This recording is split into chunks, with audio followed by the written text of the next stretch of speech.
আমাকে উপেক্ষা করার সাহস কি করে হলো তোর?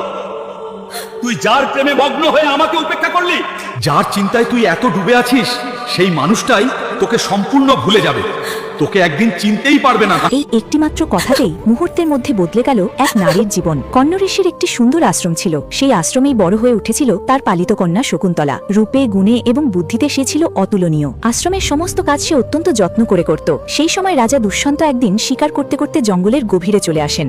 এত দূর চলে আসেন যে তার সেনারা পিছনে পড়ে যায় এবং তিনি পথ হারিয়ে ক্ষুধার্ত ও ক্লান্ত অবস্থায় ঘুরতে ঘুরতে তিনি একটি আশ্রম দেখতে পান। এটাই ছিল কণ্ব ঋষির আশ্রম। আশ্রমে তখন বেদপাঠ চলছে, কোথাও যজ্ঞের ধোঁয়া উঠছে, ফুলের সুগন্ধে চারদিক ভরে আছে। রাজা ভিতরে ঢুকতেই শকুন্তলা বাইরে এসে দাঁড়ালো। শকুন্তলাকে দেখেই দুষ্যন্ত মুগ্ধ হয়ে গেলেন, যেন প্রথম দর্শনেই প্রেম। দুষ্যন্ত ছিলেন অত্যন্ত সুদর্শন, তাকেও দেখে শকুন্তলার মন কেঁপে উঠল। সেই সময় কণ্ব ঋষি আশ্রমে ছিলেন না। শকুন্তলা জিজ্ঞেস করল, আপনি কে, কোথা থেকে এসেছেন? প্রথমে দুষ্যন্ত নিজের পরিচয় গোপন করলেও পরে জানালেন যে তিনি রাজা দুষ্যন্ত। শকুন্তলা বলল, আমি কণ্ব ঋষির কন্যা। তখন দুষ্যন্ত বিস্মিত হয়ে বললেন, কিভাবে? কণ্ব ঋষি তো ব্রহ্মচারী। তখন শকুন্তলা নিজের জন্মের কাহিনী বলল। তার মা ছিলেন স্বর্গের অপ্সরা মেনকা এবং বাবা ছিলেন মহর্ষি বিশ্বামিত্র। মেনকাকে স্বর্গে ফিরে যেতে হওয়ায় তিনি নবজাতক শিশুটিকে নদীর তীরে রেখে যান। সেখানে কয়েকটি শকুন পাখি শিশুটিকে রক্ষা করছিল। সেই সময় কণ্ব ঋষি নদীতে স্নান করতে এসে পাখিদের ডাক শুনে শিশুটিকে খুঁজে পান এবং আশ্রমে নিয়ে এসে নিজের কন্যার মতো লালন পালন করেন। শকুন পাখিরাই তাকে রক্ষা করেছিল বলে তার নাম রাখা হয় শকুন্তলা। এই কথা শুনে দুষ্যন্ত বললেন, আমি তোমাকে বিয়ে করতে চাই। শকুন্তলা দ্বিধায় পড়ে বলল,